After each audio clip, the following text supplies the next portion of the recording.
Sapien ട്രാവലോഗിൻ്റെ മറ്റൊരു എപ്പിസോഡിലേക്ക് എല്ലാവർക്കും സ്വാഗതം. നമ്മളുടെ ഖത്തറിലെ മൂന്നാമത്തെ വീഡിയോയാണിത്. ഇന്ന് നമ്മൾ പോകുന്നത് അൽഖൂർ പാർക്കിലേക്കാണ്. നമ്മൾ താമസിക്കുന്ന സ്ഥലത്ത് നിന്ന് ഏകദേശം 50 കിലോമീറ്ററോളം ദൂരെയാണ് അൽഖൂർ പാർക്ക്. ഖത്തറിലെ തന്നെ ഏറ്റവും വലിയ പാർക്കുകളിലൊന്നാണ് അൽഖൂർ പാർക്ക്. അൽഖൂർ പാർക്കിൻ്റെ പ്രത്യേകത എന്ന് പറയുന്നത് ഇവിടെ ധാരാളം വന്യജീവികളെ അവർ സംരക്ഷിച്ചു പോരുന്നുണ്ട്. അതുകൊണ്ട് ഇതൊരു സൂ ആയി കണ്ടു ഇവിടെ ഒരുപാട് ആൾക്കാർ വരാറുണ്ട്. വളരെ വിസ്തൃതിയുള്ളൊരു പാർക്കാണ് അൽഖൂർ പാർക്ക്. അതുകൊണ്ട് തന്നെ ഇവിടുത്തെ ആളുകൾ അവധി ദിവസങ്ങളിലെ സായാഹ്നങ്ങൾ ചിലവഴിക്കാനും ഇവിടെ വരാറുണ്ട്. അവർ ക്യാമ്പിങ്ങിന് ആവശ്യമായ ഉപകരണങ്ങളും ഭക്ഷണവും എല്ലാം കരുതിയാണ് ഇവിടെ വരാറ്.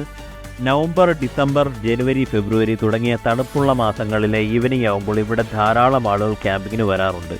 ഈ സീസണിലല്ലാതെ ഇവിടെ ക്യാമ്പിങ്ങിന് വരിക എന്ന് പറയുന്നത് ബുദ്ധിമുട്ടായിരിക്കും. കാരണം ഇവിടുത്തെ ചൂട് അത്രയ്ക്കുണ്ട്.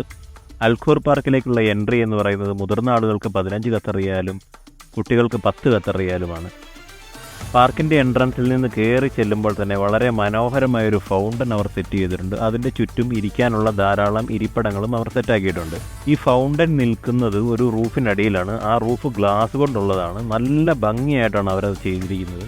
മുമ്പോട്ട് പോകുമ്പോൾ നമുക്ക് ധാരാളം പുൽത്തകിടികൾ കാണാം.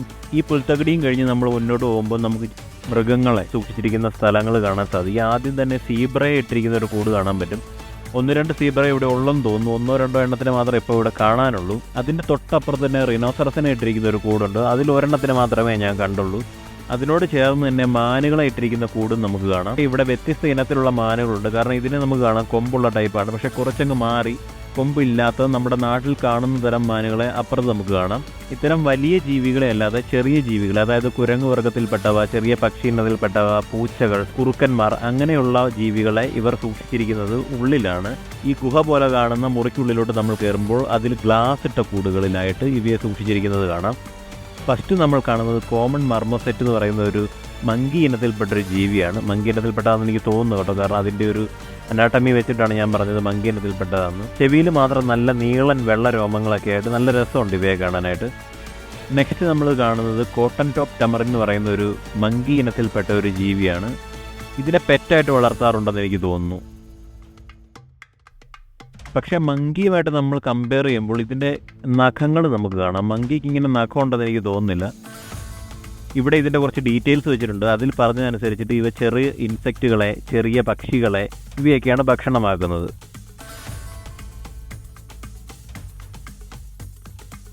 നെക്സ്റ്റ് നമ്മൾ കാണുന്നത് ബ്ലാക്ക് ടഫ്ഡ് മാർമോസെറ്റാണ്. എനിക്ക് തോന്നുന്നു ആദ്യം കണ്ട മാർമോസെറ്റിൻ്റെ തന്നെ വിഭാഗത്തിൽപ്പെട്ട ഒരു ജീവിയാണിതും. ചെറു പ്രാണികൾ, പക്ഷികൾ എന്നിവയെ തന്നെയാണ് ഇതും കഴിക്കുന്നത്.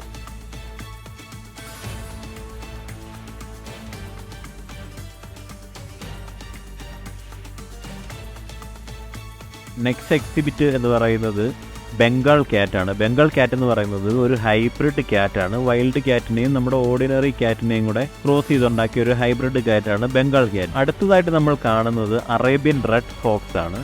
ഇത് രണ്ടുപേരും മുകളിൽ കയറി നിൽക്കുന്നത് നമുക്ക് കാണാം. ഇവിടുത്തെ ഈ ഡെസേർട്ടുകളിലും അല്ലെങ്കിൽ മൗണ്ടൻസിലും എല്ലാം കണ്ടുവരുന്ന ഒരുതരം കുറുക്കനാണിത്, അറേബ്യൻ റെഡ് ഫോക്സ്. നെക്സ്റ്റ് നമ്മൾ കാണുന്നത് റെഡ് ഹാൻഡഡ് ടമറിൻ എന്ന് പറയുന്ന ഒരു മങ്കി ഇനം തന്നെയാണ്. ഇതും പെറ്റായിട്ട് വളർത്തുന്ന ഒരു ഇനമാണ്. ഇതിൻ്റെ കൈയൊക്കെ കണ്ടു കഴിഞ്ഞാൽ മഞ്ഞ പോലെ നമുക്ക് തോന്നും. പക്ഷേ റെഡ് ഹാൻഡഡ് ടമറിൻ എന്നാണ് ഇതിൻ്റെ പേര്. അവിടുന്ന് നമ്മൾ നേരെ പോകുന്നത് ജിറാഫുകളെ സൂക്ഷിച്ചിരിക്കുന്ന ഒരു ഏരിയയിലോട്ടാണ്.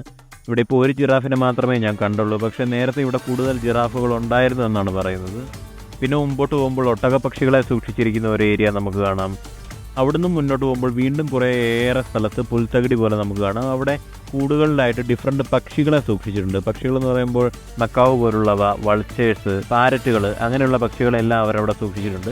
പിന്നെ നമുക്കൊരു വലിയൊരു പക്ഷിക്കൂട് കാണാം. വലിയ പക്ഷിക്കൂട് എന്ന് പറയുമ്പോൾ ഒരു 10-30 അടി പൊക്കത്തിൽ വളരെ ഏരിയയിലൊരു പക്ഷിക്കൂട് നമുക്ക് കാണാം. ഇതിൻ്റെ ഉള്ളിലൂടെ പക്ഷികൾക്ക് പറക്കാനൊക്കെ ആയിട്ട് അവർ നാച്ചുറൽ ഹാബിറ്റാറ്റ് ഉണ്ടാക്കാൻ മാക്സിമം ശ്രമിച്ചിട്ടുണ്ട്. അതിൻ്റെ ഉള്ളിലോട്ട് കയറുമ്പോൾ തന്നെ നമുക്ക് മയിലുകളെ കാണാം, പെലിക്കൺ വിഭാഗത്തിൽപ്പെട്ട പക്ഷികളെ കാണാം. അങ്ങനെ ഒരുപാട് പക്ഷികളെ ഇവിടെ കാണാം. വീണ്ടും മുന്നോട്ട് പോകുമ്പോൾ ലയൺസ്, ടൈഗേഴ്സ്, ചെന്നായ, അങ്ങനെയുള്ള ഒരുപാട് ജീവികളെ സൂക്ഷിച്ചിരിക്കുന്ന ഒരു ഏരിയയിലോട്ട് നമ്മൾ ചെല്ലും. അൺഫോർച്ചുനേറ്റ്ലി ഈ പറഞ്ഞ ടൈഗർ അല്ലെങ്കിൽ ലയണിനെ ഒന്നും ഇവർ ഇപ്പോൾ വെളിയിലോട്ട് ഇറക്കിയിട്ടില്ല. ഇതിൻ്റെ ഉള്ളിൽ തന്നെ ടെമ്പറേച്ചർ മെയിൻറ്റെയിൻ ചെയ്ത റൂമിൽ അവയെ സൂക്ഷിച്ചിരിക്കുകയാണ്. നമ്മളിപ്പോൾ ഏകദേശം ഒരു 2 മണിയായപ്പോഴാണ് ഇവിടെ എത്തിയത്. ഇത് നല്ല വെയിലുള്ള സമയമായതുകൊണ്ടും നല്ല ചൂടുള്ള സമയമായതുകൊണ്ടും ആ ജീവികളെ അവർ വെളിയിലോട്ട് ഇറക്കിയിട്ടില്ല. പിന്നെ നമുക്ക് ചെന്നായുടെ ഒരു കൂട് ഇവിടെ ഓപ്പൺ ഗേജ് ആണത്. ഓപ്പൺ ഗേജ് എന്ന് വെച്ചാൽ നെറ്റ് അടിച്ചിട്ടുണ്ട്, നമുക്ക് ഫുള്ളായിട്ട് വ്യൂ ഉണ്ട്. അതിൽ നമുക്ക് കാണാം ഒരു ചെന്നായി അങ്ങോട്ടും ഇങ്ങോട്ടും ഓടി നടപ്പുണ്ട്, ഒരെണ്ണം അവിടെ റെസ്റ്റ് ചെയ്യുന്നുണ്ട്. പിന്നെ മങ്കികളെ സൂക്ഷിച്ചിരിക്കുന്ന ഒരു ഏരിയയും നമുക്കിവിടെ കാണാം. ഇത്രയുമാണ് ഇവിടുത്തെ വന്യജീവി സമ്പത്ത്. പിന്നെ നമുക്കിവിടെ ഒരുപാട് ഏരിയ കാണാം. ആദ്യം നമ്മൾ പറഞ്ഞതുപോലെ ആൾക്കാർക്ക് വിശ്രമിക്കാനും ടൈം സ്പെൻഡ് ചെയ്യാനുമായിട്ട് ഒരുപാട് ഏരിയ നമുക്കിവിടെ കാണാം. ഈ പാർക്കിനുള്ളിലും പല സ്ഥലങ്ങളിലായിട്ട് അവരുടെ കൾച്ചറിനെ മനസ്സിലാക്കാൻ സഹായിക്കുന്ന ഒരുപാട് ആർട്ട് വർക്ക് അവർ ചെയ്തിട്ടുണ്ട്.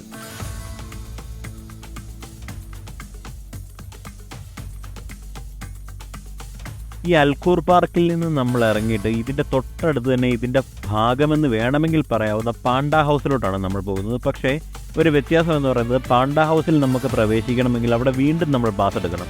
അതുകൊണ്ട് തന്നെ നമുക്ക് പറയാം പാണ്ട ഹൗസ് ഒരു സെപ്പറേറ്റ് ആയിട്ടുള്ള സെക്ഷനാണെന്ന്. പക്ഷേ ഇത് രണ്ടും ഷെയർ ചെയ്യുന്നത് ഏകദേശം സെയിം കോമ്പൗണ്ടാണ്, ഒരു സെപ്പറേഷൻ വാൾ ഉണ്ടെന്ന് മാത്രം. ഈ പാണ്ട ഹൗസ് ഒരു ഇൻഡോർ ഫെസിലിറ്റി ആയതുകൊണ്ടായിരിക്കാം ഇപ്പോഴും ഇവിടെ വിസിറ്റേഴ്സ് ഉണ്ട്. പാണ്ട ഹൗസിൻ്റെ ഫ്രണ്ട് യാർഡിൽ നമുക്ക് ഒരുപാട് പാണ്ടകളുടെ സ്റ്റാച്യൂസ് നമുക്ക് കാണാം. അതുപോലെ തന്നെ ഇതിൻ്റെ ഗാർഡൻ വളരെ മനോഹരമായിട്ട് അവർ സെറ്റ് ചെയ്തിട്ടുണ്ട്. കൂടുതലും മുള പോലുള്ള ചെടികളാണ് അവർ ഉപയോഗിച്ചിരിക്കുന്നത്. ഈ Panda house fully air conditioned ആണ്. ഇവിടെ പ്രധാനമായും 2 പാണ്ടകളാണുള്ളത്, ഒരു മെയിൽ പാണ്ടയും ഒരു ഫീമെയിൽ പാണ്ടയും. ആദ്യം നമുക്ക് ഫീമെയിൽ പാണ്ടയുടെ സെക്ഷനിലോട്ട് പോകാം. ഫീമെയിൽ പാണ്ട ഒരു മരക്കുറ്റിയുടെ മുകളിൽ കയറിയിരിക്കുകയാണ്. ഞാൻ ആദ്യമായിട്ടാണ് പാണ്ടയെ കാണുന്നത്. നല്ല ഭംഗിയാണ് കാണാൻ. പക്ഷേ നമ്മൾ സൂക്ഷിച്ച് നോക്കിയാൽ കാണാം ഇതിൻ്റെ ടീത്ത് നല്ല ഷാർപ്പാണ്. നമ്മുടെ സിംഹത്തിൻ്റെയൊക്കെ ടീത്ത് പോലെ നല്ല ഷാർപ്പായിട്ടുള്ള ടീത്തുകളാണ് ഇതിൻ്റെ. അവിടുന്ന് നമ്മൾ നേരെ ഇറങ്ങി നമ്മുടെ മെയിൽ പാണ്ടയെ കീപ്പ് ചെയ്തിരിക്കുന്ന സ്ഥലത്തോട്ട് പോയി അത് താഴെ ഒരു പലകയിൽ കിടക്കുകയാണ്. ആദ്യം ഞാൻ ഇച്ചിരി ബുദ്ധിമുട്ടി അതിനെ കണ്ടുപിടിക്കാനായിട്ട്, കാരണം അതൊരു മൂലയ്ക്ക് വന്ന് കിടക്കുകയാണ്. നിങ്ങൾ എപ്പോഴെങ്കിലും ഖത്തർ വിസിറ്റ് ചെയ്യുന്നുണ്ടെങ്കിൽ ഒഴിവുവേളകൾ ഫാമിലിയോടൊപ്പം ചെലവഴിക്കാൻ പറ്റിയൊരു സ്ഥലമാണ് അൽഖൂർ പാർക്കും പാണ്ട ഹൗസും. എല്ലാവർക്കും ഈ വീഡിയോ ഇഷ്ടമായെന്ന് കരുതുന്നു. ഇഷ്ടമായെങ്കിൽ ലൈക്ക് ചെയ്യുക, ഷെയർ ചെയ്യുക, സബ്സ്ക്രൈബ് ചെയ്യുക. വീണ്ടും കാണും വരെ ഗുഡ് ബൈ.